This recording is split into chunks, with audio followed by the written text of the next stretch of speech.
Our next speaker is Victoria McCarthy from Kerry County Council, who's going to tell us about the community-led regeneration project in Denny Street and Day Place, which was obviously a HDI project funded in 2020. So again, we'll hand over to Victoria now. Thank you. Right, so here we go. Good morning, everyone, and thank you for your patience. Good morning, Minister, Virginia, and to colleagues. I'd like to take this opportunity to thank the Heritage Council and the Department of Housing, Local Government and Heritage for this opportunity to talk to you this morning. So the title of my presentation is the Tralee Historic Towns Initiative project that was undertaken in 2020. It comprised community-led regeneration of a county town. So just to set a bit of context, I'm going to give you a whirlwind 2-minute description of the origins of Tralee town, so bear with me.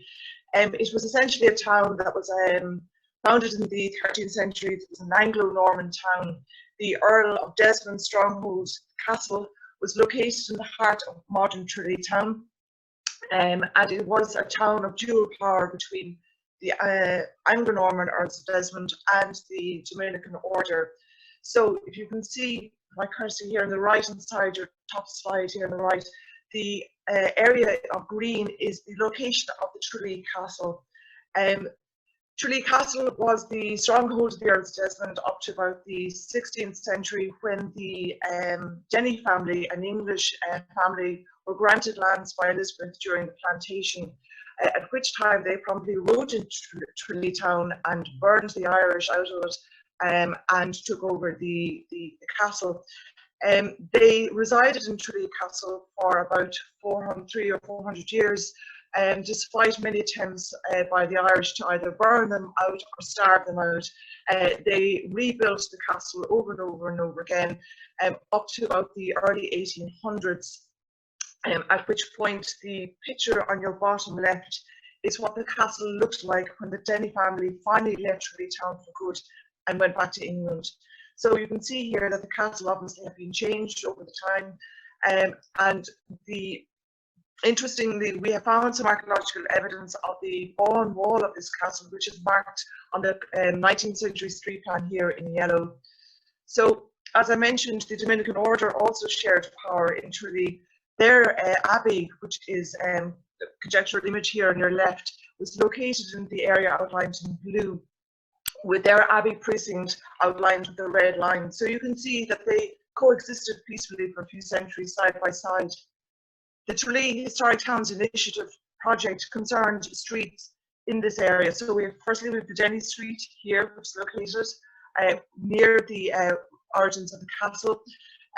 This street was actually laid out by the Denny family as they were leaving the town as building plots once the castle was demolished.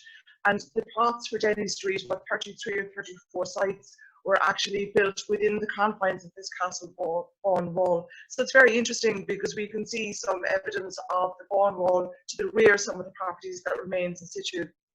The castle domain remains in Tralee town. We're very, very lucky in this regard. There's a large town park located at the southern end of Denny Street, with the wonderful Ash Memorial Hall located as a terminal vista. One of the first civic buildings built in the Irish Free State here at the end of Denny Street. So that was one part of the Historic Towns Initiative project, and the other here is in Day Place. Day Place was built just before Denny Street in and around 1803, and is located, as you can see, on the western extreme edge of the Dominican Abbey precinct. So the town evolved hugely in the 19th century once the stronghold of church and state began to change and to adapt. Denny Street, as I mentioned here, was laid out by for developer-led housing. There's an image here on your left-hand side from the National Library, the Lawrence Collection photograph, which gives you a nice snapshot of that street at the end of the 19th century. If you can make out, you can just see that the Ash Memorial Hall that I spoke about has not yet been built. I actually love this photo because if you zoom in, you can see there's a man hanging off a chimney up here, which I know you can't see on your screen, but it's just interesting once you go through these photographs. There's a huge amount of detail. It's a wonderful resource.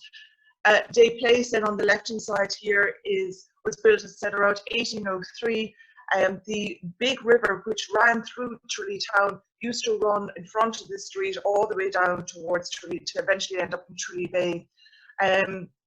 Interestingly as well, there was a wall and then subsequently a railing built along the front of Day Place. So one gets a lovely idea that it must have been a tranquil or an oasis of tranquility within a very busy market town. Lauren's collection photograph here in your bottom left again gives you an idea of what Day Place would have looked like at this time. It was very interesting as well to note that the early trade directories show that Day Place was essentially built for residential purposes only. There's very little evidence of any kind of commercial activity, whereas Denny Street, built 20, 30 years later in the 1820s, 1830s, was essentially a mixed use type of street, with the gentry and the professional classes occupying a ground floor with the family overhead. Over time, then some of these properties then became were owned by the various banks, as would have been a kind of a nice upper class type of street. So it's just very interesting to get a kind of a sense of the context of the social context as well as the architectural context and streetscape of these areas. So the legacy of the Day Place development, built by Justice Day in, as I said, the early 1800s, and again then the later Denny Street, the 1820s. These are some of the beautiful elements that we have in our streets today. So you see beautiful door cases, fan lights, lovely detailing in windows, the capitals, boot scrapers, the railings, chimney stacks, beautiful drain pipes. And I suppose we need to remember, and I suppose I'm speaking to the converted, of looking at this detail. It's absolutely extraordinary that we have all of this.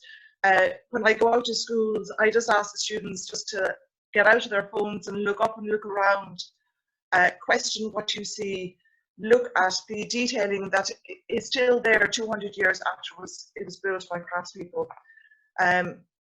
It never ceases to amaze me that all of this was built by hand, carved by hand, beautiful. This is the reality also. So 21st century Tralee, I'm showing it in all its glory. The obviously the wrought iron and cast iron railings have suffered through the ravages of time. It's, I suppose, a combination of time passing, familiarity, underutilization, underinvestment, maybe lack of appreciation, lack of funds, lack of competence, as Philip mentioned. The steps and walls were in dire need of attention. And look, I suppose collectively all of this adds to a sense of dereliction almost, or you kind of want to hurry past these places. The image at the top right is a laneway leading from Denny Street into the heart of the Tralee town centre, the town square, which won a planning award back in, I don't know, the mid-2000s. And, you know, it's just such a pity that from one vibrant part of the town, of Denny Street, we'll say, leading to the town square, you go through this area. And I think our towns have a lot of these kinds of spaces, kind of back streets, back lanes, you hurry past to get from one place to another. It kind of brings you down without even realising it. And the picture in the bottom left is one that I think epitomises a huge issue. The Tralee Town Centre health check. Tralee was lucky to be one of the pilot towns, and it raised a number of issues that were facing Tralee at the time, one of which was vacancy, and we all know it. And I suppose I was lucky to be in the town planner in Tralee for 15 years. I had done a lot of survey work and land use analysis just over that time. So I knew, for example, that there were many buildings in Denny Street that had remained vacant for in excess of 10 years. There's something very, very wrong. So I suppose the town centre health check has done something hugely significant for Tralee, and for me personally and professionally. It has started a conversation of key people between the community, the local authority, the Tralee Chamber Alliance, and various local societies and groups, school children, that possibly should always have been the case, but I think has now been strengthened and supported I suppose talking to Alison and getting, I suppose, support from her to move forward and to say, right, okay, how are we going to actually address our problems in the town? So the picture here, top left, is you can just about make out Gareth O'Callaghan, who's conservation architect, grade 1. He's been wonderful to be part of this project with us. In 2017, the Chamber Alliance applied for funds from the Heritage Council to run the first of a series of seminars on raising the profile of conservation-led regeneration of Tralee Town. So you can see, much to my amazement, almost there was a packed audience. Gareth and I did some work with the Chamber Alliance, where we called properties in Denny Street, and looking really at advice for building owners. A hugely important part and output from this was the community consultation, the workshops, where I learned a huge amount of information that I suppose I wasn't aware of as a local authority official. And interesting that Philip mentions these same issues, that it's not just about finance, it's about lack of confidence, lack of knowledge, a fear almost of the unknown, the commercial reality of investment, if there's not going to be a take-up in the end. And I suppose I learned a huge amount from this. The next two slides show a mural project that happened the following year with some Tralee secondary school students that the County Council and the Tidy Towns Committee ran together, whereby the students looked at Georgian architecture and then created murals for that laneway that I showed you earlier on. It is no longer used as a bin store. It is used to display wonderful pieces of art by the local secondary schools on their reimagination of Tralee Town historically and in the future. Another project held in 2018 was a condition survey produced at Denny Street, and we also promoted, I suppose, the idea of an appreciation and knowledge of the context of our historic buildings in Tralee Town. This lady here is Sarah. She works in the County Museum. She's curator officer, and this is the Denny family Bible taken out of storage, and this is my dad. So anyway, so these are some of the stakeholders involved in the project that have supported the community in dealing with regeneration Tralee Town. So you can see that there's a wide variety of stakeholders that are absolutely vital to be part of the story. So 2017-2018 did some work on the Denny Street. A condition survey came out of that. I produced progress and feedback reports looking at the, I suppose, the information I gleaned from the workshops and the condition survey. And in 2019, then Kerry County Council applied for funding again from the Heritage Council. So thank you very much.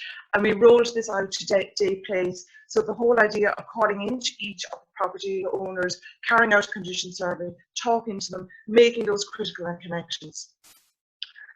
So as I mentioned, communication is a key to all of this. Nationwide very kindly came to the secondary school students, so that was a very important part of communicating to the public and I suppose highlighting the work that was going on. These are the beautiful drawings done by Gareth, again show and highlight the main issues facing Denny Street and take place, held seminars, workshops, and again did the same for Day Place and a walking tour then in 2019. So the groundwork was set and we were ready to go to apply. So the common problems raised, look, many of them, but the main issues facing the streetscapes were, I think,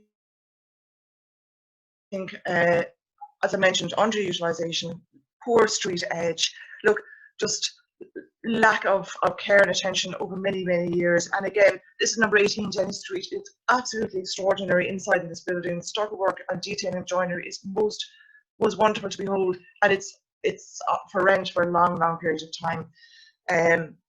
So look, we were ready to go. We prepared an application back in late 2019, early 2020.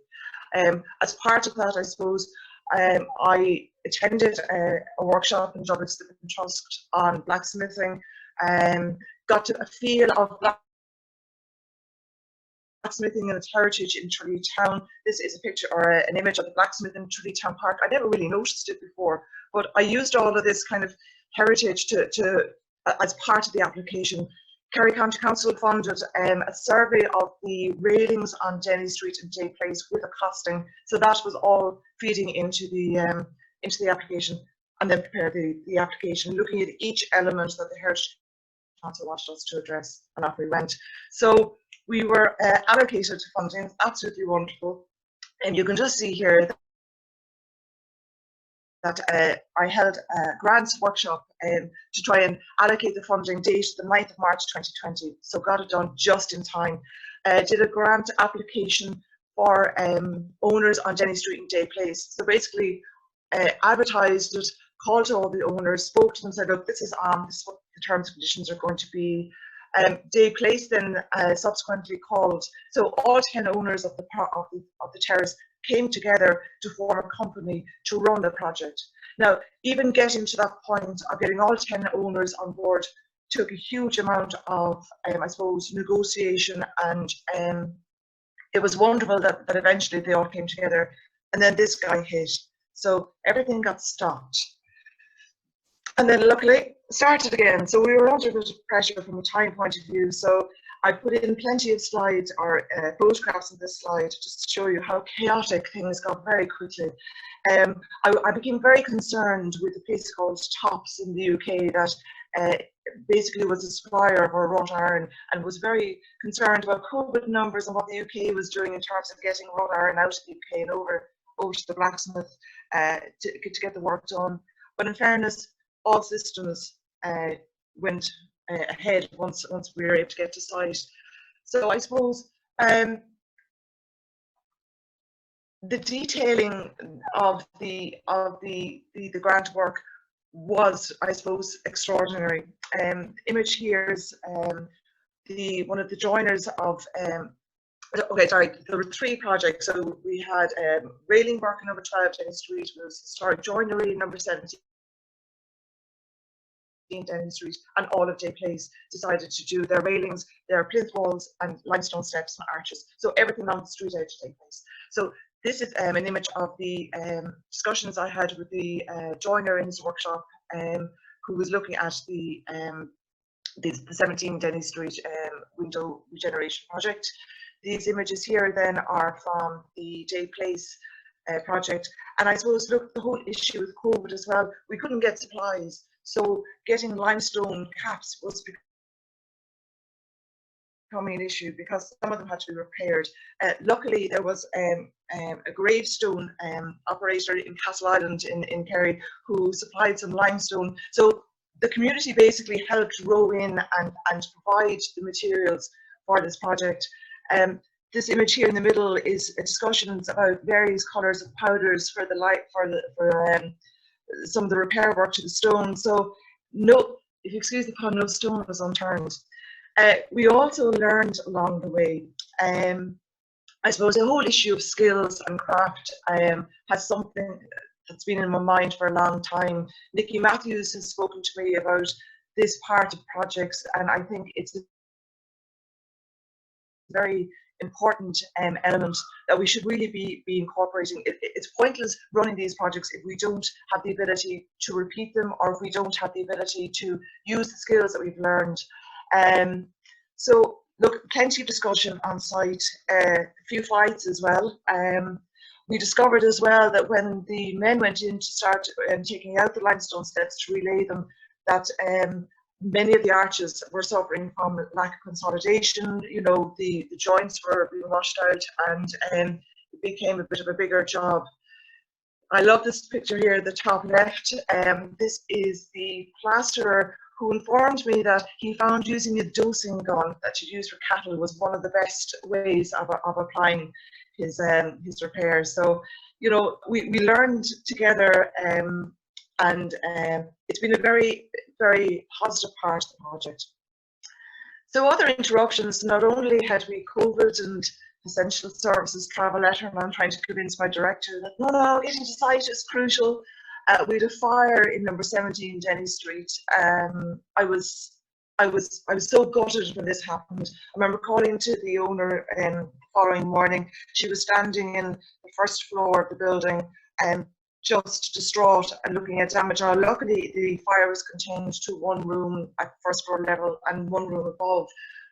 Luckily, nobody was injured, but you know, it was just awful. And some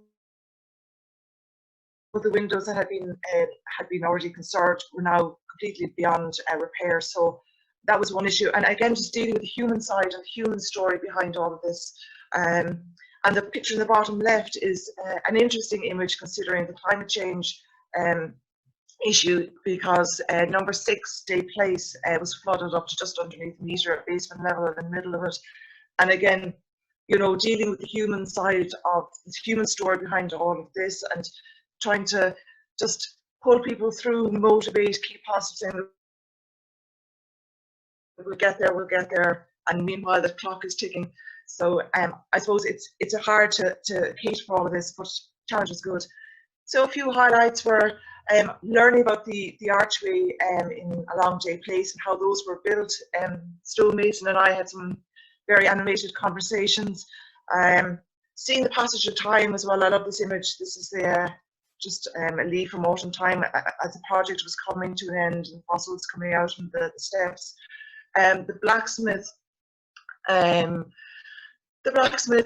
the contractor, quantity surveyor, and myself did a video, which I'll show you at the end of this presentation, of the project, which better describes how it happened. And you know, to be honest, it was a lovely thing to do, and I would strongly urge any groups to use the plenty of photographs you've taken and the people involved just to put it together in a couple of minutes. You'll have it for posterity. Again, getting back to the traditional skills and practitioners, the Irish Origin Society and myself collaborated during the summer, and we produced a Kingdom of Skills project, whereby we did 5 skills videos of practitioners in Kerry, and I overlapped some of those with the Historic Town Initiative practitioners, again just to try and build on what's happening in Tralee, showcase that there are grants available, showcase that there are local practitioners, local contractors who can do this work, and to show as well how our built heritage is capable of adaptation. I think it's very, very important that this comes out of the projects. So the conclusion is we have finished the project on time and slightly under budget. So the top picture here in the top left is 17 Denny Street. So all windows have been conserved. The top ones here are actually new. Those are the ones that were damaged in the fire. The rest have all been refurbished. And when we started this project, these windows didn't open. There was lots of rot. They started to fall out. They held together bits of blue tack, you know. And like the shutters in these windows have the most extraordinary joinery detailing. So I'm just delighted that they've been conserved, and even the joinery internally is now also protected. The steps have been relaid. The limestone railing, or the limestone walls, have been beautifully re-rendered. The work here, the curve of the detailing on the edges, the carving of the stonework is just extraordinary. I'm so proud of the work that the practitioners have carried out. Also, the railings along Denny Street have been conserved, and like these were actually a hazard to pedestrians. So it just serves to lift the terrace, and this just close up then one of the finials. So that's kind of it. I'm going to hopefully, if this computer does what I wanted to do, share a video with you for the next 3 minutes. And thank you for your attention. Hello, my name is Victoria McCarthy. I'm the Conservation Officer at Kerry County Council. I am here today outside to take place at 200 Road, Georgian Terrace, where we've just finished a conservation project with the entire 10 buildings along the street. In 2020, the owners approached Kerry County Council, and together we applied to a funding from the Heritage Council on the Historic Towns Initiative, which seeks to support community and heritage-led regeneration projects which have a wider impact on the community. So the project comprised conservation work of original wrought iron railings carried out by historic blacksmiths, line rendering along all the walls, and the resettling of all the limestone steps.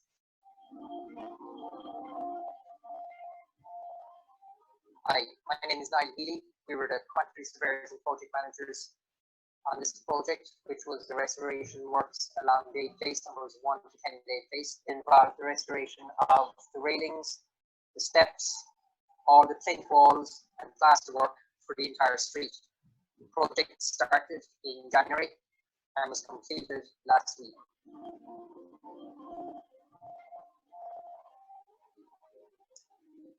what we've done, you know, we've paved and replaced a lot of the stores around here and some of the points. We have replaced a lot of the bars here and replaced the ends of our rock with raw wire, which was originally what was used here, which would have come from Tops in England, the only place that had it got there.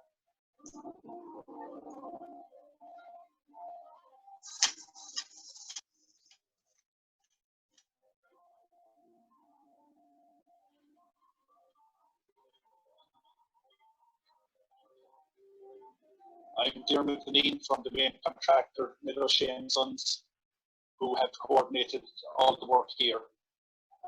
Our job involves getting several specialist subcontractors to come and work with us to restore railings, walls and cabins here at the place Tralee. We'd like to thank our outside help, people like Hugh Dorian, who gave us all the advice on the live renders, Tommy Lade of Designer Landscapes who did stonemason work for us, and Brendan St. John, who travelled down to do all the blacksmith work. And also the core brothers of Tralee, who did the rendering for us.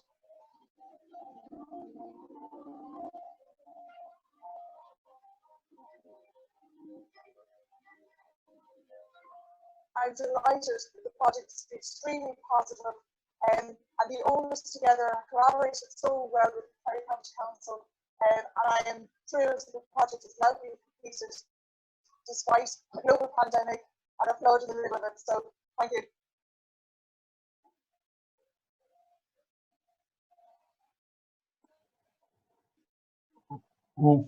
Okay, I think we just about got there with the quality of the video. Okay. I knew we'd have a few glitches, but I think we got away with it just about. But thank you so much, Victoria. That was a stunning project. I think we all saw the degree of preparation and work that went into it and the kind of lead in. And I think just congratulations on delivering an amazing project.